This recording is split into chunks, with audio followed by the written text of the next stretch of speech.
নমস্কাৰ অসমবাসী ৰাইজ। আজি আপোনালোকলৈ ভিডিঅ' এটা আগবঢ়াইছোঁ। এই ভিডিঅ'টো হৈছে আমি বৃদ্ধাশ্ৰমত কিয় থ'ব লগা হয় মা দেউতাক, তাকে ক'বলৈ আগবাঢ়িছোঁ। আমাৰতো বহুত অভাৱ নাইকিয়া হৈ থাকে বা পূৰ হয়, কিন্তু এটা অভাৱ আমাৰ পূৰ হোৱা নাই। সেই অভাৱটোৰ কাৰণে আজি এই সিদ্ধান্তটো লোৱা হয়। তাকে আগবাঢ়িছোঁ ক'ব। সেইটোৱে হৈছে আধ্যাত্মিক জ্ঞান। আধ্যাত্মিক জ্ঞান নথকাৰ বাবে বা নিশিকাৰ বাবে আমি এইবোৰ সিদ্ধান্ত লৈ লওঁ। আৰু যিগৰাকী আমাৰ মাজলৈ বোৱাৰী হিচাপে ঘৰখনত আহে, তাইও সেই অভাৱটো আছে। সেইকাৰণে দুজনৰ মাজত সেই সিদ্ধান্তটো লৈ আমি কি কৰোঁ, ইহঁত বুঢ়া বুঢ়ী হ'ল আৰু বৃদ্ধাশ্ৰমলৈ লৈ যাই থৈ আহিব লাগে, হয়নে নহয়? সেইকাৰণে উঠি অহা নৱপ্ৰজন্মক এটাই কথা আমি বোৰে ক'ব লাগে যে আমি আধ্যাত্মিক জ্ঞান শিকাটো খুবেই প্ৰয়োজন। আৰু এই জ্ঞান কিন্তু কোনেও দিব নোৱাৰে। এই জ্ঞান একমাত্ৰ ঈশ্বৰে দিব পাৰে। সেইজন হৈছে সৎগুৰু। এই জ্ঞানটো আপুনি ক'ত পাব? সেই জ্ঞানটো আপুনি পাব কেৱল সৎগুৰু ঈশ্বৰৰ ওচৰতহে পাব। গতিকে আজি গোটেই বিশ্বত সকলোৱে ভাল ভাল কথা ক'ব পাৰে এইটো বিষয় লৈ, কিন্তু এটা কথা নাজানে, ইয়াৰ কাৰণবোৰ কি হৈছে। ইয়াৰ কাৰণবোৰ এই কাৰণে হৈছে, আমাক সৰুকালতে ঈশ্বৰমুখী নকৰাৰ কাৰণে। সেইকাৰণে আমি সৰুকালতে ঈশ্বৰমুখী হ'ব লাগে। তেতিয়াহে আমি এজন পূৰ্ণাংগ মানুহ হিচাপে আমি গঢ় দিব পাৰিম এই পৃথিৱীত। সেইকাৰণে এই কথাখিনি কৈছোঁ। আজি পৃথিৱীত আমাৰ কিন্তু খুবেই প্ৰয়োজন এই আধ্যাত্মিক জ্ঞানটো। সেইকাৰণে আমাক প্ৰভু ঈশ্বৰে কৈছে, স্কুলীয়া শিক্ষাৰ লগতে আধ্যাত্মিক জ্ঞান প্ৰদান কৰা। আজি স্কুলবোৰত কিন্তু আধ্যাত্মিক জ্ঞানটো নাই আৰু নাপায়ো। ক'লো নহয়, নাপায়ো। একমাত্ৰ দিব ঈশ্বৰে এই আধ্যাত্মিক জ্ঞানটো। গতিকে ভিডিঅ'ৰ দ্বাৰা কথাখিনি আপোনালোকক জনালোঁ। আৰু এই আধ্যাত্মিক জ্ঞান দিয়াৰ ঠাই হৈছে আমাৰ কৃষ্ণগুৰু নক্ষত্ৰ আশ্ৰম এখন আছে সৰ্থেবাৰী নামে ঠাইত। আপোনালোকে তালৈ এবাৰ যাব। আমাৰ তাতে সেই স্কুলবোৰত এই জ্ঞানটো আমাৰ শিক্ষক বা শিক্ষাগুৰুসকলে দি আছে। সেইকাৰণে হাতযোৰ কৰি আপোনালোকক ক্ষমা জনালোঁ। আপোনালোকে এবাৰ চাওক যায় সেই আশ্ৰমখন। আপোনালোকে নিজেই গম পাব সঁচা যে ইয়াৰ ল'ৰা ছোৱালীবোৰ আধ্যাত্মিক জ্ঞানৰ দ্বাৰা পৰিপক্ক। গতিকে সেৱাৰ থাকিল। আৰু আপোনালোকক এইকাৰণেই কথাখিনি কৈছোঁ, আমি ছ'চিয়েল মিডিয়াত ফেচবুকত বহুত পাইছোঁ এইটো বিষয় লৈ আলোচনা কৰে এখন মঞ্চত।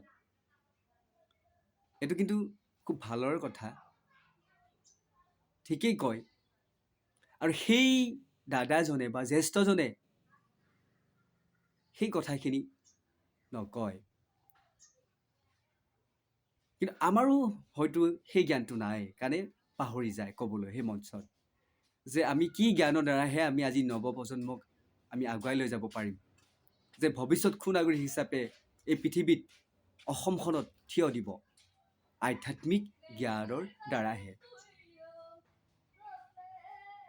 কিন্তু হৈছে, নোহোৱাৰ নহয়।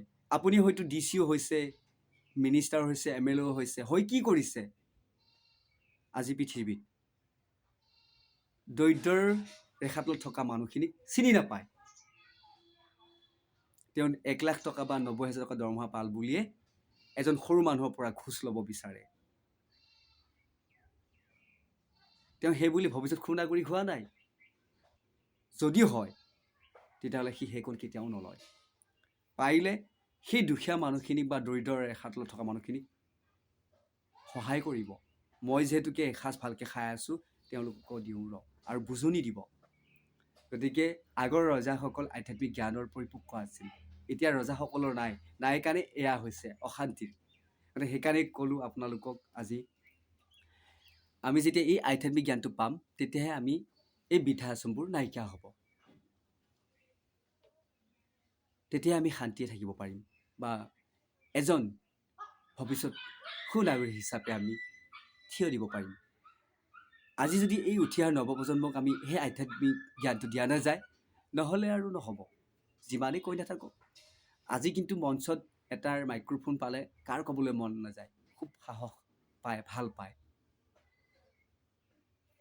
সেৱা জনাইছোঁ যাতে আপোনাৰ সেই বাৰ্তাৰ দ্বাৰা, সেই ভাষণৰ দ্বাৰা বিশ্ববাসী বা অসমবাসী মংগল হয় বা উঠি অহা নৱপ্ৰজন্মই যাতে আগবাঢ়িব পাৰে, সেইকাৰণেই আজি এই ভিডিঅ'টোত উল্লেখ কৰিছোঁ। কাৰণ আমি বহুত দেখিছোঁ সুন্দৰ সুন্দৰ ভাষণ ৰাখে, কিন্তু অথচ তেওঁ গাঁৱতে লাগি থকা মানুহজনক অকণো সহায় নকৰে, আমি বহুত পাইছোঁ। সেইকাৰণে কৈছোঁ, আধ্যাত্মিক জ্ঞানৰ দ্বাৰাহে আমাৰ এই বৃদ্ধাশ্ৰমবোৰ নাইকিয়া হ'ব। আমি যিমানেই ভাষণ দি নাথাকোঁ নহ'ব। আধ্যাত্মিক জ্ঞান খুবেই প্ৰয়োজন। গতিকে অসমবাসী ৰাইজ আৰু যিসকলে আজি ফেচবুকত বা ইউটিউবত কৈ থাকে মোৰ দাদাসকলক ক্ষমা জনাইছোঁ। আপোনালোকে মনত দুখ নাপাব। পৃথিৱীত সকলো পায়, বহুত জ্ঞান ল'ব পাৰে, ডাঙৰ ডাঙৰ চাইণ্টিষ্ট বৈজ্ঞানিক হ'ব পাৰে, কিন্তু আধ্যাত্মিক জ্ঞানটো ল'ব নোৱাৰে। সেইকাৰণে ক'লোঁ, আধ্যাত্মিক জ্ঞান শিকিব লাগিব, জানিব লাগিব, তেতিয়াহে আপোনাৰ সেই শিক্ষাবিলাক কি হ'ব, সম্পূৰ্ণ হ'ব, নহ'লে নহ'ব। সেইকাৰণে প্ৰভু ঈশ্বৰে আমাক কি কৈছে, তুমি MSc BSc পাছ কৰি চাৰ্টিফিকেট দেখুৱাব পাৰিবা, তুমি আধ্যাত্মিক চাৰ্টিফিকেট দেখুৱাব নোৱাৰিবা। সেয়া হাতীক গা ধোৱা কথা। যেতিয়ালৈকে তুমি আধ্যাত্মিক জ্ঞান নিশিকিবা বা গুৰুৰ ওচৰত আশ্ৰয় নল'বা, নহ'ব, সেই চাৰ্টিফিকেটে কাম নিদিয়ে বুলি কৈছে। আজি সেইকাৰণে উল্টাটো দেখিছোঁ আমি পৃথিৱীত। এজন ডাঙৰ অফিচাৰ 90,000 পায়, সি কিন্তু সেইখন আসন থাকি বিপৰীতটো কৰি দি আছে। এই আপুনি 30,000 টকা এটা দিব, মই কামটো কৰি দিম, হয়নে নহয়? ভাবিবৰ হ'ল। আৰু সেৱা জনাইছোঁ, বিশেষকৈ আমাৰ অভাজনৰ ভিডিঅ'বোৰ আপোনালোকে চাই আছে। আৰু আমাৰ যিজন দাদাৰ যিজন অফিচত থাকে বহি সৰু সৰু মানুহক এটা পদ দি পেলাই যাতে তেওঁ চলি যাব পাৰে, সেই দাদাজনক অনুৰোধ কৰিছোঁ আপুনি সেই ভাৱটো যাতে নলয়।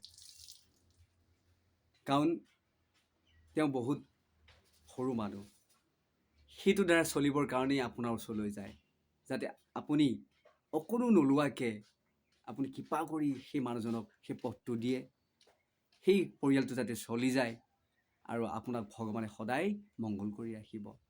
গতিকে আজি এই বৃদ্ধাশ্ৰমৰ কথাখিনিৰ লগতে আপোনালোকক ক'লোঁ, আমাৰ বৃদ্ধাশ্ৰমবোৰ নাইকিয়া হ'বলগীয়া হ'লে আমাৰ আধ্যাত্মিক জ্ঞান শিকাটো খুবেই প্ৰয়োজন।